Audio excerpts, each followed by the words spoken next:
Welcome back to Highly Respected. I'm your host, Scott Greer. Today we're joined by Croat rock farmer and noted American greatness contributor, Niccolo Soldo. Niccolo, how are you doing today? Good, buddy. How you doing, Scotty?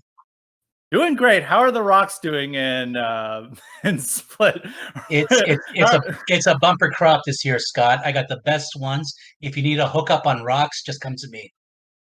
All right. Well, if I ever head out to Croatia, I mean, I don't think we're allowed in anywhere in Europe, unfortunately. All the Euroports are too COVID cucked to allow us brave Americans to come into their countries anymore. They know we're the barbarians of the gates who will bring the plague and tear down their effeminate civilization. So they have to keep us out. But we were talking a lot about Europe today. And first up, actually, one of the more effeminate European leaders who's showing a lot of strength lately. Emmanuel Macron has declared war on radical Islam in his country following a spate of brutal terrorist attacks in his country. He's specifically outlining Islamic separatism or Islamist separatism as a particular threat to his country. So what do you make of this war so far, and why is Macron going in a direction that you don't see for other liberal politicians? Like I would never see Merkel or even Boris Johnson or anyone like that go as far in his rhetoric as Macron is? The reasons are several, Scott, and the main reason is that France really did hurt themselves by importing so many Muslims over the years. This will come across, of course, as xenophobic, but facts are facts. France cannot be compared to Germany, or even the UK, where there are different forces at work with respect to their Muslim Islamic populations. The sheer number of them in France and the way that they've self-segregated has created these competing centers of power that threaten state power in France. And that's a big no-no, because a state has to have the monopoly on power in any regime for it to have the authority to do what it does. Now, why is Macron doing this? Well, first of all, Charlie Hebdo got hit again, and then came these later attacks. So there is a constant rising pressure, despite a few years of there being no attacks in France, but it's always simmering under the surface, unlike in places like Spain or Germany or the UK, where the issues with Islamists are not as, let's say, numerous in possibilities that they are in France due to scale. So it shook France. The French have been really pissed off by the situation for so long. The threat now that Macron sees is that if he doesn't act the way he's now acting or saying he will act, he threatens himself with a loss at the elections next year against Marine Le Pen. So he sees no political rival from the center or from the left that can take him down. He knows it's going to be a runoff with him and Le Pen. And so he's moving to the right to try to steal as much support from the hard right as possible in order to buttress his own position. Now, does that sound cynical? Of course it sounds cynical, but you have to co-opt these types of positions to reduce the threat from your flanks. A perfect example is Austria. Sebastian Kurz. He grabbed so much of the FPO's platform and just incorporated it into his own party that the far right party in Austria right now is reduced to about 15 to 16% in support based on the latest polling, when at one point they peaked around 25% and were nipping at his party's heels. So for Macron, there is an interest in moving to the right in order to lessen the threat from Le Pen, but also to be seen doing something for the French people who feel this almost existential dread and threat that nothing's happening, nothing's being done on their behalf, and they're just kicking the can down the road every time a terror attack happens. Yeah, and it's far different from what Sarkozy. I mean, Sarkozy was, I believe, it was Hollande. Yeah, that's right. No, Sarkozy was even a longer time ago, and Hollande was almost a joke liberal. I remember some news story about him going to visit his mistress on a moped, and they had like a picture of him with like a stupid moped helmet going to visit his mistress. It's a very like French story. It just seemed very weak and inept at what it was doing. And of course, Macron came from that party. He comes from the center left. It's very different from Kurz, who comes from a center right party that's always been friendly with the FPO, the Nationalist Party. For those who don't know, in Austria is the Freedom Party. Always been nationalist, and the center right party has always had much better ties with them than center right parties in other countries have had with their respective nationalist parties.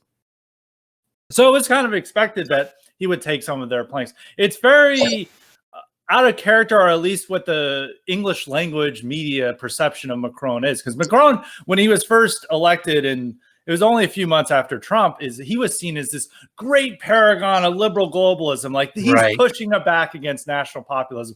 And this is what we want. I mean, they were fetishizing Merkel and others. There was all these articles saying that Germany is now the leader of the free world, which there's not a lot of German. That's a curious thought, considering how Germany suppresses free speech and numerous other civil liberties if it comes from the political right. And well, check this out, Scott. With respect to repressing civil liberties, the BBC reported yesterday that Macron has stated that they're going to issue a Republican values ultimatum to Muslim leaders in France.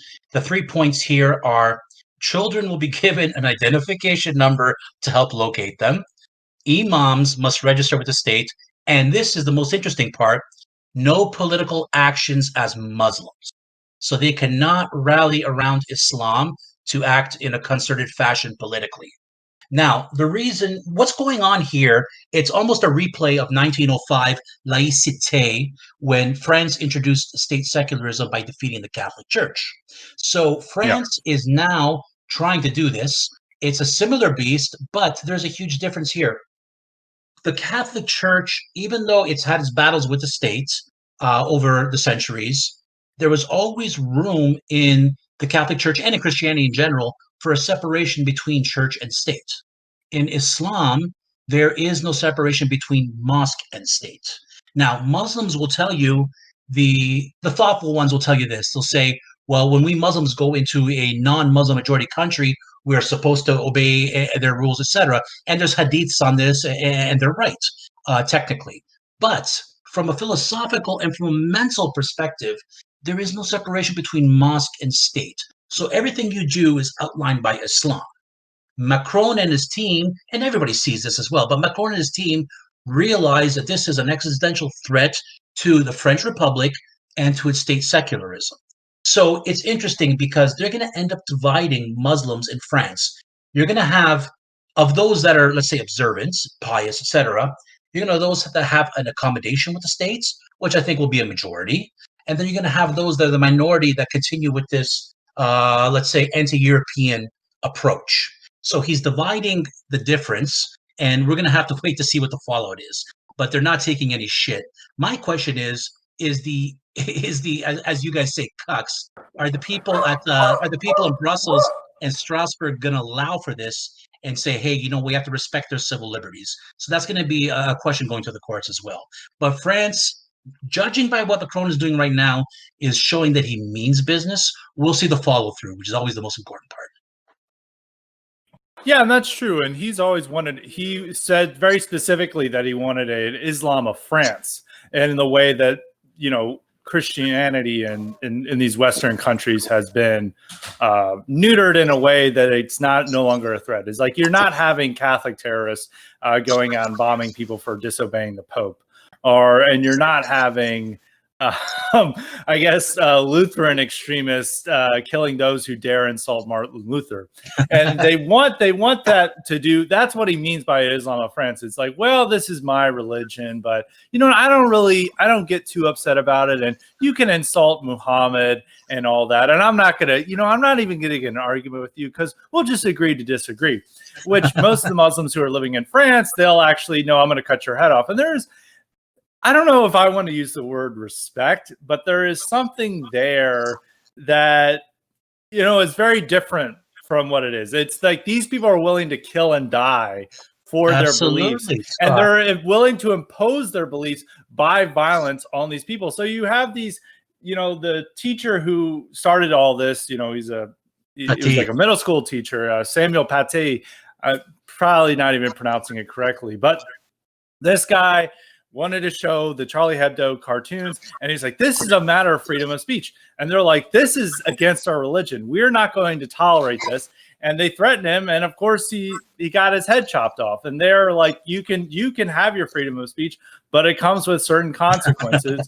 And for most people, I mean, you have to, when they religiously posted those cartoons in the mid 2000s, it was the Danish newspaper Jyllands Posten. I'm probably butchering the pronunciation, but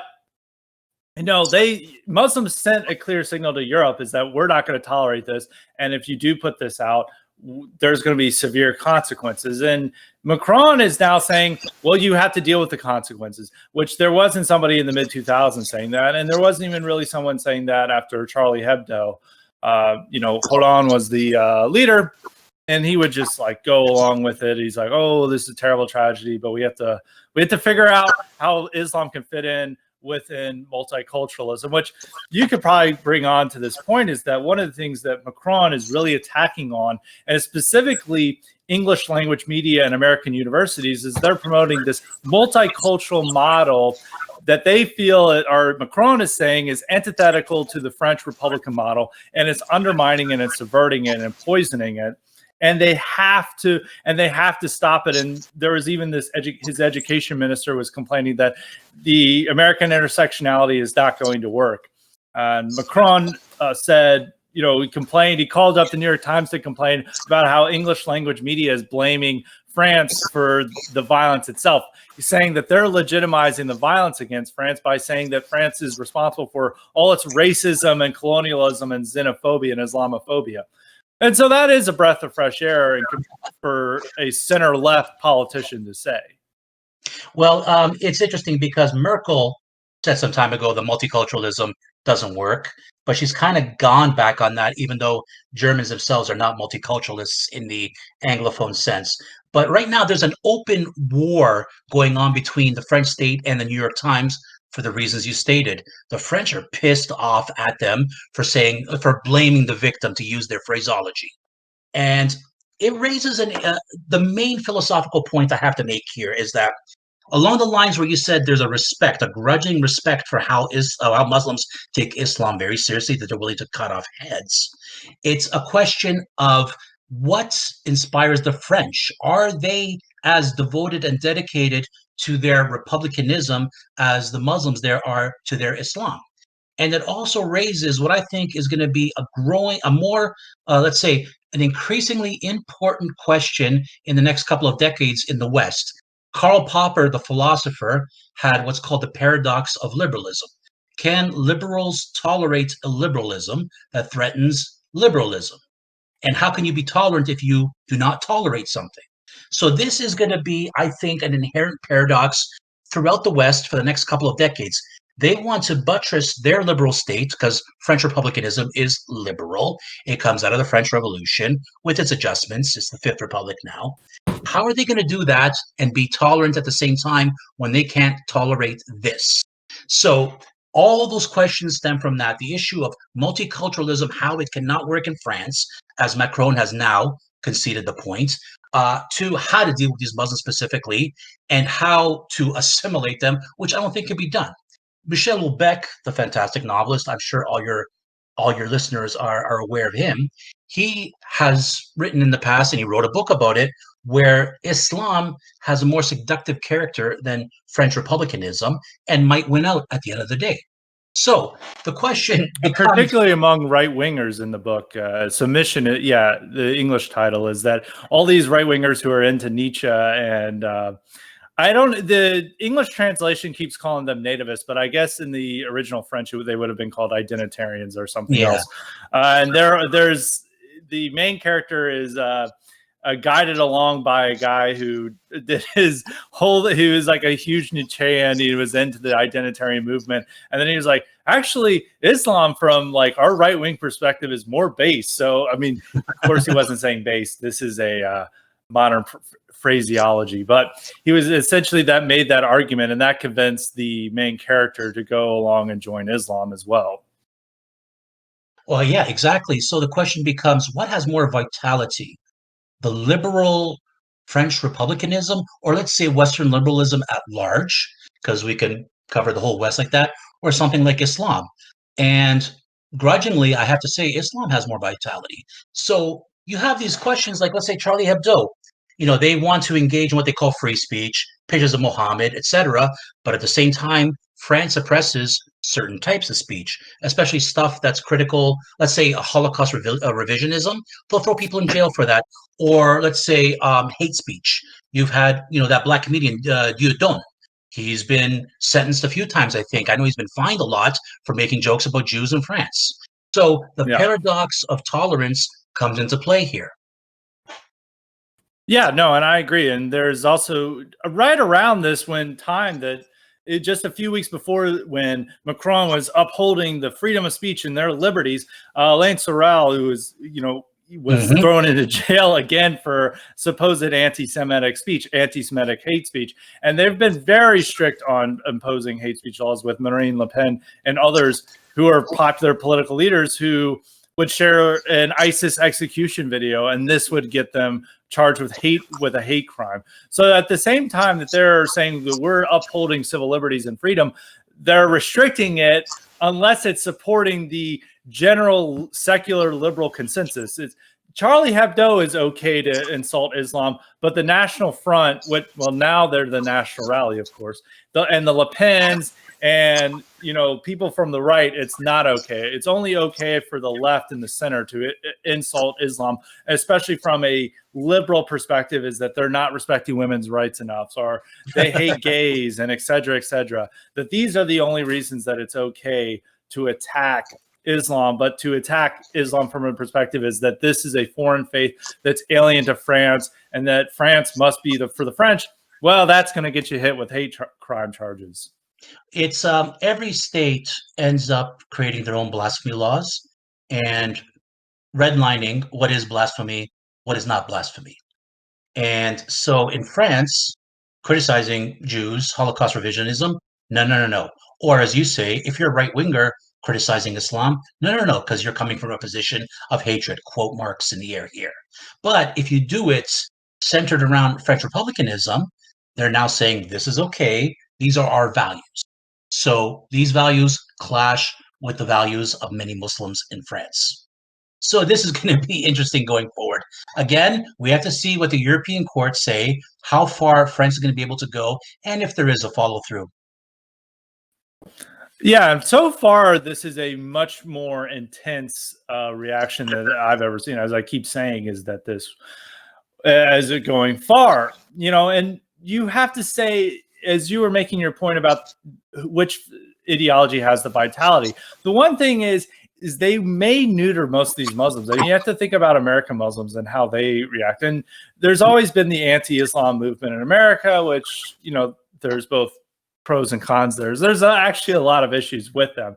And they're always like thinking that every Muslim here is a secret jihadist and they're all a part of the Muslim Brotherhood. And when most Muslims are these goobers who are uber liberals, they're just like assimilated white awfuls. I mean, even the men, they're just like awfuls. Like there's this guy, Wahad Ali. I don't even know how to pronounce his name, but he's always on CNN, and he wrote this recent article in the New York Times. It's like, I tried to understand Trump voters, but it just didn't work. I threw up my hands. They don't accept diversity. And it's also, if you're looking at other Muslims, it's like Aziz Ansari. When you think of American Muslims, you need to think of Aziz Ansari. It's this little nebbish loser who gets Me Too because he goes on a bad date and he fails to seduce some woman. And this is like the type of dude. It's like not a real threat, but they're a threat in a different way. Is that they're in a different way, Scott? You're right, because again, France and the USA are two different beasts when it comes to their Muslim populations. You guys in the United States got a much more educated and socially upward group, which is why they are now adopting the elite positions, because it helps them maneuver through all that politics. So, you love gays, you hate misogyny, all that type of stuff.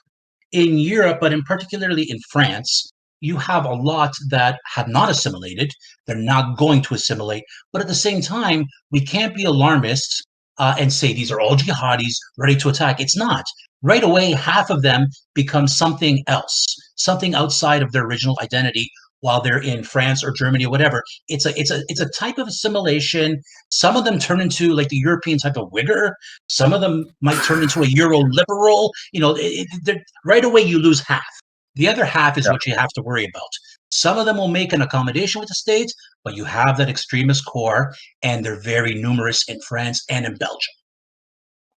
Yeah, and a lot of these gangbangers eventually join ISIS or the terrorists. I mean, I remember when they were doing profiles of all these guys from France, the UK, the Netherlands, and their type of people who were joining ISIS, and there are guys who are gangbangers and drug dealers and bodybuilders and stuff who were, real or even aspiring rappers, and then they went to. And they got into Islam like after a stint in jail, and that's what led them to join ISIS. I even think the Jihadi John guy, may have been a rapper when he was in the UK. I can't remember. He was like some sort of, as you would say, a wigger in the British culture, and then he turned his life around. He became a born again Muslim, which resulted in him beheading hostages on video. So this is the type of transformation they have. The But we hip-hop really to don't. ISIS pipeline, yes.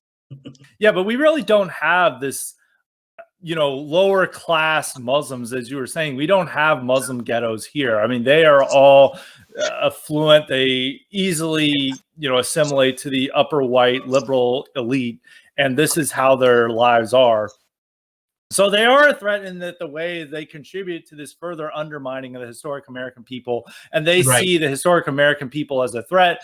But that doesn't mean they're trying to bomb their churches or behead them or shoot them, shoot them in a mass shooting. They just want to import more immigrants here to dilute them. They want to strip away their rights. They want to impose hate speech laws. They want them to have their churches officiate gay weddings, even if their churches oppose that. They want these people to experience liberal globalism, good and hard, and that's how they're undermining the nation. So, I don't know. The anti-Islam. The best way to visualize this is the hijab, because you had hijab bans all over Europe. What these liberal globalists, whether in North America or Europe, would like is an Islam that is basically what you wear. If you wear a hijab, you're a Muslim, but you love liberalism anyways. So it just becomes a fashion trend rather than an actual faith or worldview. Yeah, that's why Ilhan Omar wears hers. Let's sell them Nike hijabs. Yeah, well, Ilhan Omar would definitely wear that. And she said the reason why she began wearing a hijab was to differentiate herself from white America. It was a way of her sticking it to white America. She started wearing it after 9/11. And she's like, I hate how these white hillbillies think Muslims are bad because there was this massive terror attack that killed 3,000 Americans, and it was Muslims who did it. So I'm going to wear a hijab to stick it to white America. And that's why liberals love her. And they love, I mean, there's this, it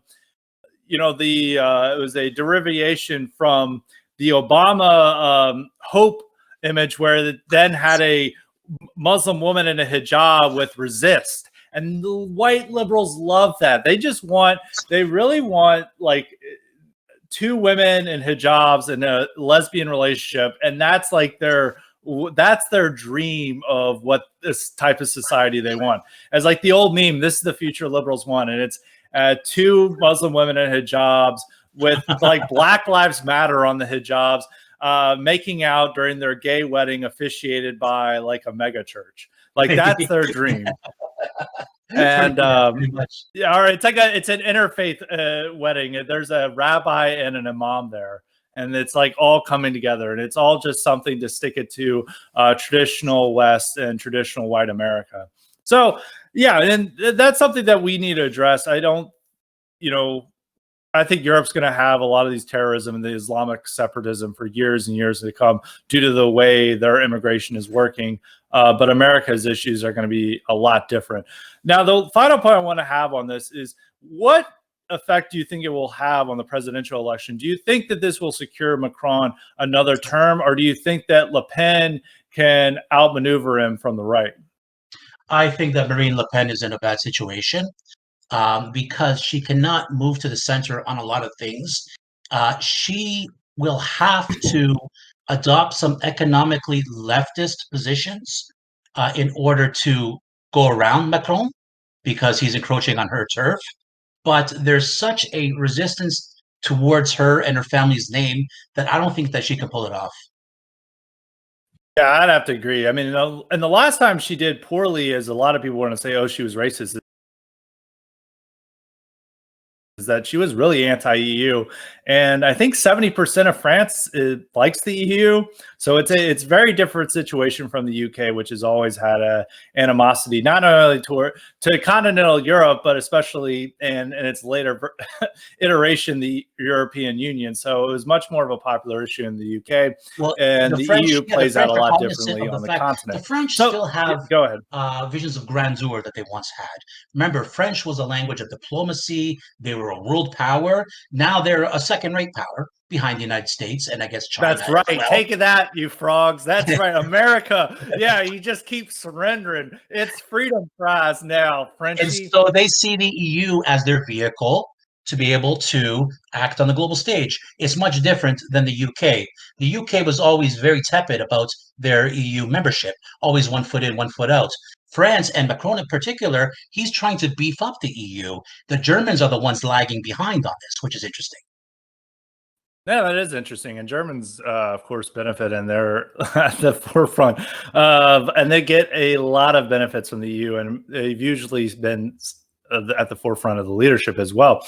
But continuing on with the EU is that just this, well, many of the European populists and nationalists, many of such as in Poland and Hungary, and even with Lega in Italy, they're not reacting too well to Trump's apparent loss. As we all know, as all our listeners know, it's not over yet, and there's still a lot of things that could happen. But on the world stage, it's appearing that Trump lost.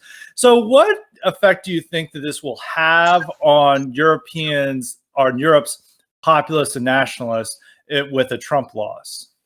I have tried to avoid discussing a Biden foreign policy simply because I don't want to piss off our friends who are, still backing Trump with respect to the victory. So this is a good time to talk about it. One of the key things that we have to note is that during the campaign, Biden described both Hungary and Poland as authoritarian. And I'm not sure, he might have used the word totalitarian. I don't know. Can't remember now. Probably But did. I mean, he is senile. He probably is going to call them Nazi and fascist as well, and communist as well. Throw it all in there. so a Biden team is basically going to be hand cranking the foreign policy world back to 2012. And what you're going to see is a lot of Soros people with a lot of experience in Europe. And what are they going to be doing? They're going to be targeting countries like Poland and Hungary that are veering from the liberal consensus, because what they want is they want a European Union that's standardized and homogenized across the board. It makes life a lot easier when you're running an empire. And the EU is, for all intents and purposes, an American protectorate. So let's say there is a pragmatic reason for it, but there's also a philosophical reason. And because the amount of support that George Soros has poured into the Democrat Party, he's got a lot of say in what U.S. foreign policy is going to be. And his people are coming in. Poland has been very open. The Polish government has been very openly pro-Trump. They have a Trump card, got to say it, with respect to being an active rampart against Russia. That's going to buy them a lot of grace with the incoming Biden regime. It doesn't mean they're not going to be pressured with respect to their treatment of gays, the abortion situation over there, etc. But it's going to buy them a lot of goodwill, especially as Biden's team starts ramping up the rhetoric against Russia. Hungary is a different situation because they're not a rampart against Russia. They're going to be the first in the sights of the State Department for regime change. What they're going to do is they're going to do the old tried and tested method, pre-color revolution towards a color revolution, where the U.S. State Department gets all its people in country, unites all the parties outside of the ruling Fidesz party, puts them in a grand coalition, and tries to win an election in that way. They're also going to probably use some instruments, maybe a sanction here and there, I don't know. But the point is to destabilize the country, maybe call up a ratings agency and say, hey, knock down the rating 1 or 2 notches and try to fuck their budget. So there is a threat to populism with respect to a Biden regime, because it's going to be a much more proactive State Department when Biden comes in, and they are going to try to push that worldview, that liberal worldview, and populism. They want to diffuse as much as possible. Yeah, and recently talked to some Lega guys who who were visiting in the States, and they were very concerned about a possible Biden win. And even one of them said it's over if Trump loses, which I don't know if it would go that far, but they're very much worried about what a possible Biden leadership would be. And as you were saying, a lot of these countries could be sanctioned. I would actually push back on a little bit on the Poland thing, is that I think he will, even though they do have the Trump card of standing up to Russia, at the same time, these idiots think that they can also have a strong militaristic state that is somehow in line with globalist liberalism. And somehow they can just ditch the conservatives and nationalists that they need to fortify the military and uphold, a militaristic spirit among the population that would resist a possible Russian invasion, even though I don't necessarily think that there would be a Russian invasion of Poland, but that's another story. Poles think that would happen. So they would actually, I think they would sanction them, and they wouldn't care that they're resisting Russia, because they have people like Ann Applebaum coming over. It's like, oh, it's so terrible. Please do something about this. And they have the Donald Tusk, the president, or the former EU president he's former Polish president, who's a big time globalist who's active in European politics. He would also come and talk about how awful the Law and Justice Party is and how they need to put sanctions on them.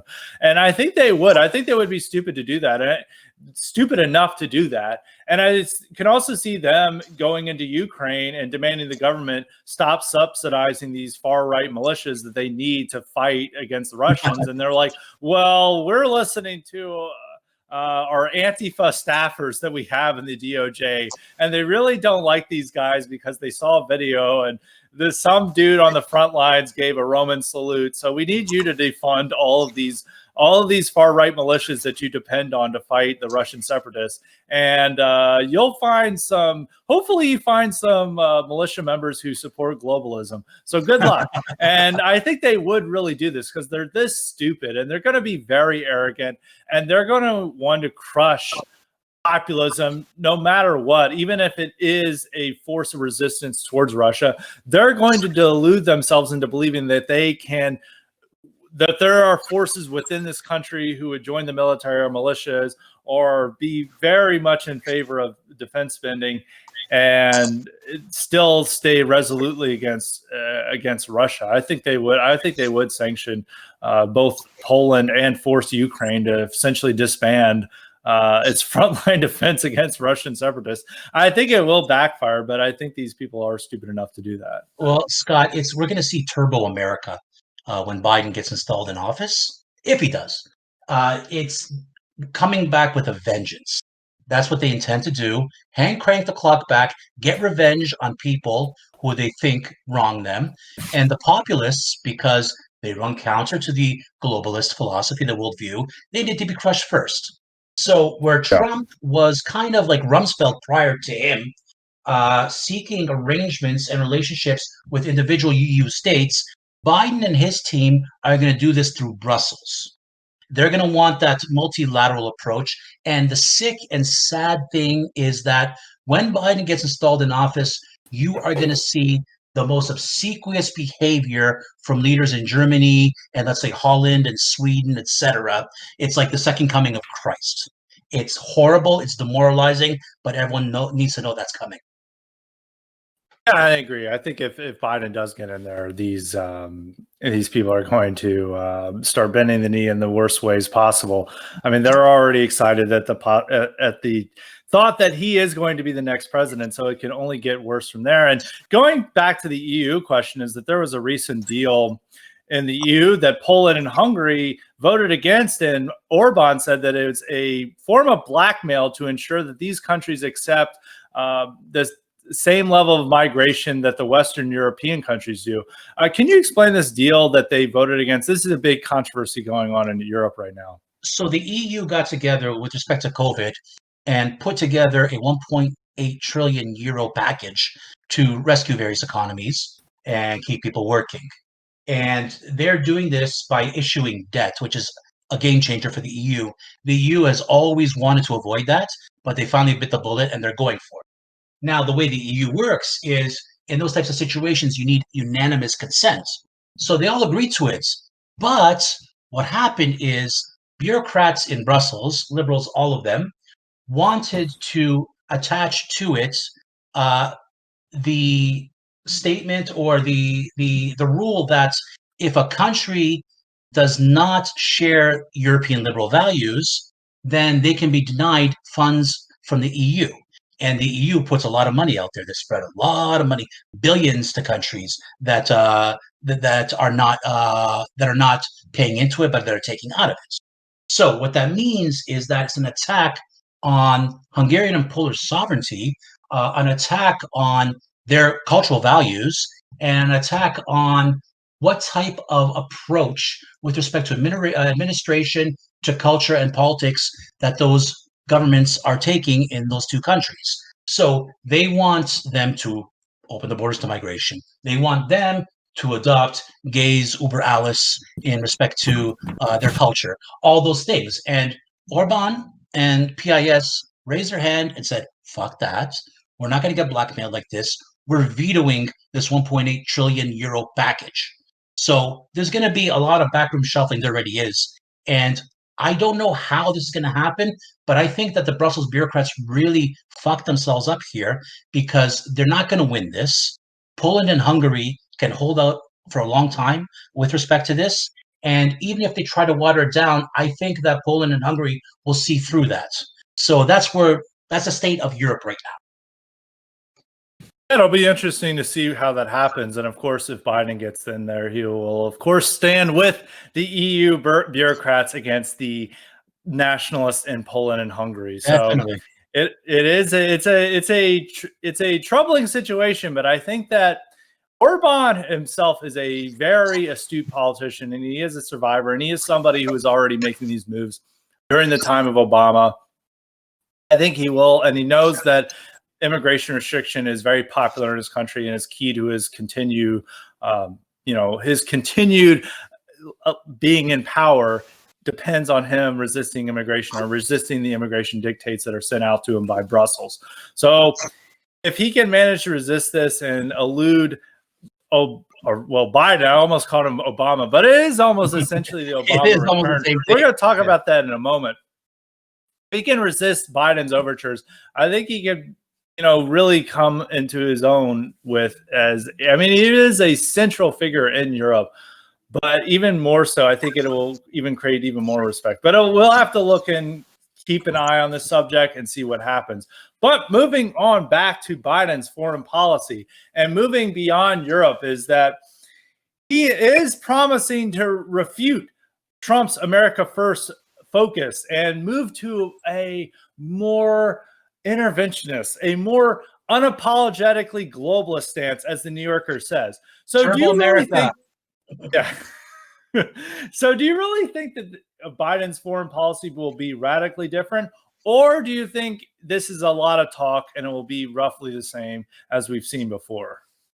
It's going to be a more proactive approach with respect to spreading American values in countries that are targeted for American values. There is going to be a lot of continuation for the simple fact. So with respect to Syria, Scott, Michelle Flournoy, who's being touted for a position in a future Biden admin, stated recently that we Americans we own 1/3 of Syria by way of either US forces or contractors or their Kurdish allies. This is where a lot of the oil is in Syria.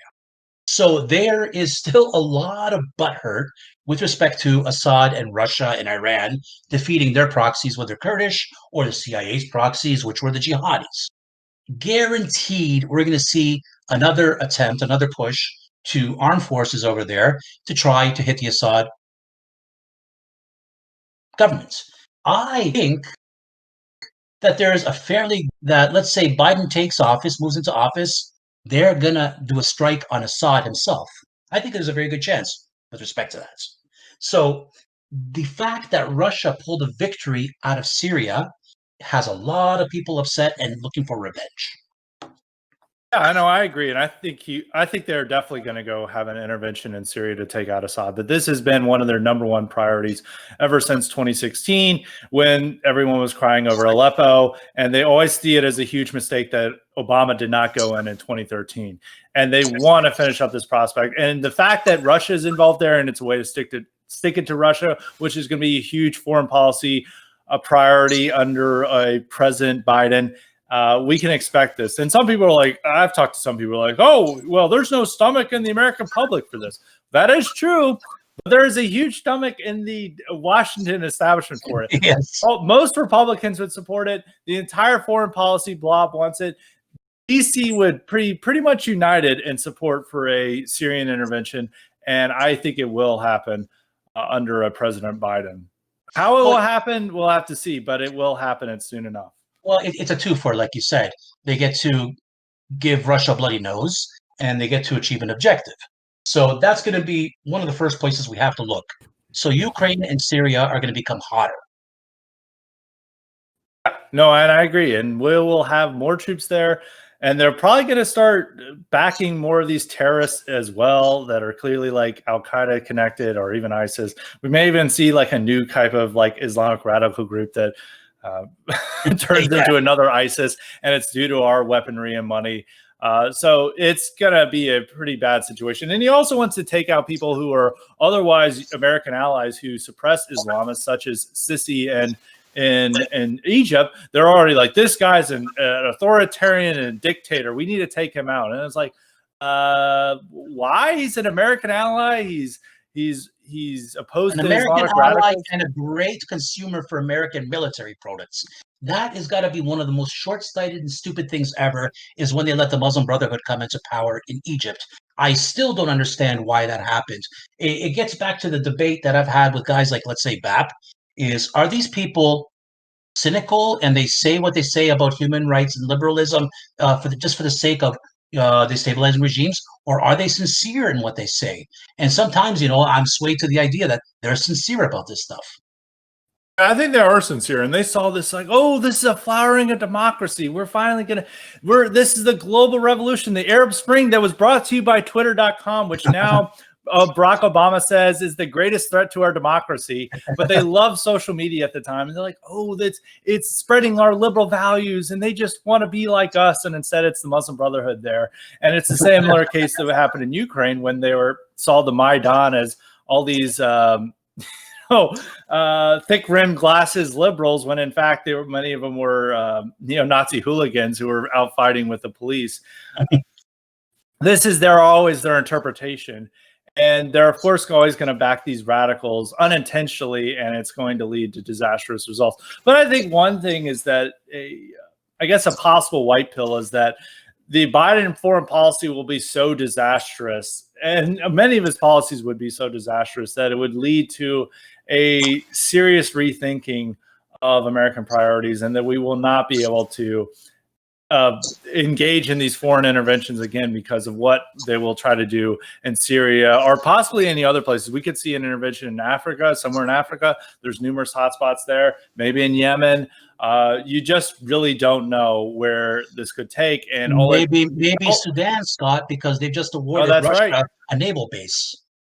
That's right. They could be there. And all it's required is one video of some kid crying to get all these CNN anchors to sob. It's like, why won't someone do something? Remember the city that I just learned about now. And we'll send off the jets. We'll start bombing. We'll have the troops there. And Biden will throw on the aviator glasses and say, it's over, Bashar. And that's it. And that's what we're going to see. But I know you've got a limited time, so I want to go to this point that you bring up frequently in your tweets and in your Substack, is that you always compare the late American Empire to the late Ottoman Empire. So I want you to expand upon that thought and explain it to our listeners. A lot of Americans I talk to, they raise points about America declining, let's say due to shoddy infrastructure or the continuous political crises, the lack of trust in authorities and all that. My view is that the United States is becoming more powerful. It is morphing into something new. Let's say the marriage of media with Silicon Valley tech and US intel agencies, and US intel agencies have won this election for Biden, let's be honest, create a formidable threat. People in flyover country do not matter for the most part. What matters is the Acela corridor and let's say LA. So I like to compare where the United States is going to where the Ottoman Empire was. The Ottoman Empire had a millet system. The millet system organized people not by ethnicity, but rather by faith. Muslims, of course, being the top. Then you had the people of the book, Christians and Jews. And then you had the non believers who were in big trouble. They could be killed at any time. But it created a sort of caste system. I see the USA heading in a similar way, where you have this growing multicultural and multiracial liberal elite on the coasts. And then you have the poor blacks who are almost like a permanent underclass. And you have flyover white country where they are largely ignored for the most part and they're locked out of the decision making processes. So it's rather than organizing the United States around race socially, it's more along the lines of faith, let's say, or a quasi faith. Liberalism is, for all intents and purposes, a religion of itself. We've seen the fanaticism of social justice warriors. So you have, let's say, a liberal element, and they dominate. They're the elite, global, transnational, etc. You have your various peoples of the books, and then you have your underclasses. So when, let's say, you have white nationalists saying, well, we're whites, we're a cohesive unit, I like to always say, no, no, no, no. From my perspective and my observation, and I know this pisses off a lot of Americans, the biggest problem American right wingers have is white people, much more so than the Asian immigrants or the blacks or whatever. Because when you have these, let's say, the immigrants coming in who are Asian or from Africa or from Muslim countries, whatever, they will mimic and adopt elite language and elite signals because it helps them navigate and maneuver through the system and climb the social ladder. So there is no cohesive white bloc in the United States. So this is why I compare to the Ottoman Empire. Let's say Bosnia, or let's say Armenia, or let's say Greece. You had a segment of the population when the Turks came in, they adopted Islam. They became part of the elite, but they were the exact same race, exact same ethnicity, spoke the exact same language as their Christian brothers, but they were two different people. So I see that bifurcation happening in the United States where you have white liberals who hate white people more than anything, becoming an actual separate people for all intents and purposes than, let's say, white conservatives or white right wingers or whatever. So that's what I mean by the Ottoman system. I have to flush this out a lot more. I got to do a lot more thinking on this. But what I'm trying to say is that a race-based view is not necessarily the best prism to see this through. And like I said, the division of white people between those who are liberal, those who are further left, and those on the right actually creates a situation of where you have two different peoples on the same soil. Yeah, I would agree with a lot of those points. I do think there is an emerging white bloc. It's not a universal white bloc that are aligned with right-wing beliefs, and I think it is something with red state America. Even though there's many goofiness involved in it, they're not 100% in line, especially with these people who are voting for Trump and these goofy boomers. But it is something that's emerging, and it is something that they are seeing in us versus them, and that they do have a collective identity. It's not necessarily 100% racial, but it's semi-racial, and they do see the other side as enemies and as traitors, at least to this idea of a historic American nation. And that will become the seeds of something else. I don't know necessarily what fully will turn into, but the Trump moment that he has awakened this great bloc and made them self-aware in a way that past Republican candidates haven't. I think that will continue on. But I know you've got to run. Again, I'll make one more comment and I'll split. But yeah, you make a good point, and I've raised the same idea that there's a proto-nation forming and that Trump awoke that beast. We don't know what form it's going to take. We don't know where it's going to head, but it is there. And the fact that so many more people are disenchanted with what America has become, and the fact that lefties criticize white people in particular for their whiteness pushes people towards that identity. So it's there's something definitely there. Goes now. I got to take off, Scott. But thanks for having me again. I appreciate it. Good stuff. I want to basically plug my Substack, niccolo.substack.com. I put up a lot of stuff there, reading lists, interviews. I'm starting up a book club, and I'll be pumping out my own original content. So a lot of the stuff is for free. Some of the stuff is for subscribers. So please check it out. And Scott, I'm sure you're gonna pitch it on Twitter and give everyone the link. Absolutely. Just send me the link and we'll pitch it out there. But thanks, Niccolo, for coming on. I know you got to go. So see ya. Thanks again for sharing your insight. So get back to those rocks. Thanks, buddy. See ya. Yeah. So we're still continuing on, but we've got the time for the patron questions. So this one comes from Mr. Q. He asks, Scott, what do you make of Tucker attacking Sidney Powell and Trump's legal strategy? Now, this is a big fight that's happened, and it's become very controversial on our side, and people taking different sides. It's like, are you pro-Trump? Are you pro-Tucker? And everyone wants to take their own side on this matter. But there's a few things to come back on. I think what Sidney Powell is saying is a little exaggerated. I don't necessarily see everything as happening. I don't necessarily think there's going to be a Kraken that's released. There's stuff, they do have stuff there. There is important stuff there, and it does need to be noted, but I'm not necessarily, there's a little bit healthy skepticism of what they're saying. But the point is that when Tucker made this comments that he said on his show Thursday night, it was interpreted by the entire media as an attack on Trump's legal strategy. And everyone said, even Tucker says that there's no evidence of voter fraud, that they can't provide anything. And Tucker likely had some knowledge that this is how it would be interpreted, even though most of his monologue was dedicated to airing out Rudy Giuliani's assertions and giving it a fair hearing. He was saying that, like, this is pretty incredible stuff. You know, it seems like he has some evidence. He's talking about affidavits. Like, let's hear it out. You know, and in many other segments he's had throughout his show in the past 2 weeks, he has talked about voter fraud and how dead people are voting and all the other type of irregularities. So this is not somebody who has always been pouring cold water on a lot of this electoral fraud narrative. But at the same time, you know, liberal media hasn't been paying attention to that in the same way that they've been paying attention to this. Everyone is talking about how Tucker is attacking the legal strategy, and then even Tucker says there's nothing there, and that does undermine the whole notion. And whether this is wise or not is, you know, it's not actually wise. I don't think it was not the right call. I don't think it's necessarily a grave offense that, you know, you have to go to war with Tucker. But it's not what we need right now. It demoralizes the boomers. People are, you know, questioning what's going on and wondering if this is the right thing to go. And they're like, well, maybe that this whole voter fraud thing isn't true.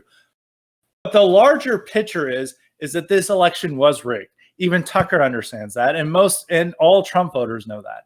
And anyone who is undermining that in whichever way possible, if you want to, you know, fact check or nibble at these points, you know, that's not necessarily the point. The proper perspective would have been for him to just ignore Sidney Powell, talk about Giuliani, and then move on to a different subject.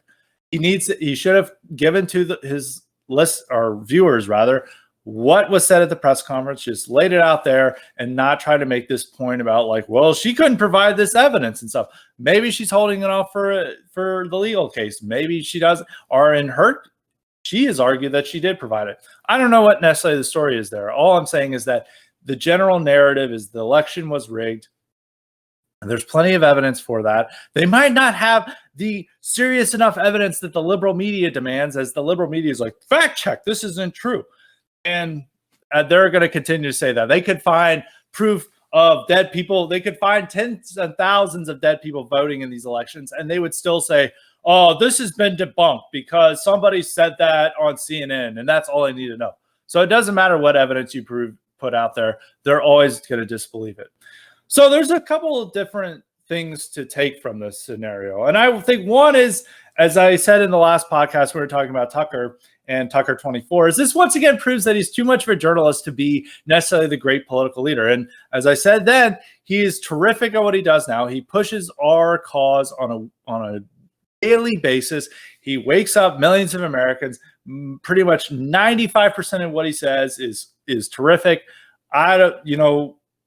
We could still, as Nicola was saying before, we could still quibble with him. We could still give him criticism that's not necessarily saying we disavow him entirely. He's an enemy. He's a traitor. But this once again shows that he cannot be the great politician, because he cannot, as I said before, there's a degree of bullshit you have to sit with and go with. Not necessarily saying you're lies, but you always have to stick to the line no matter what if you're the leader.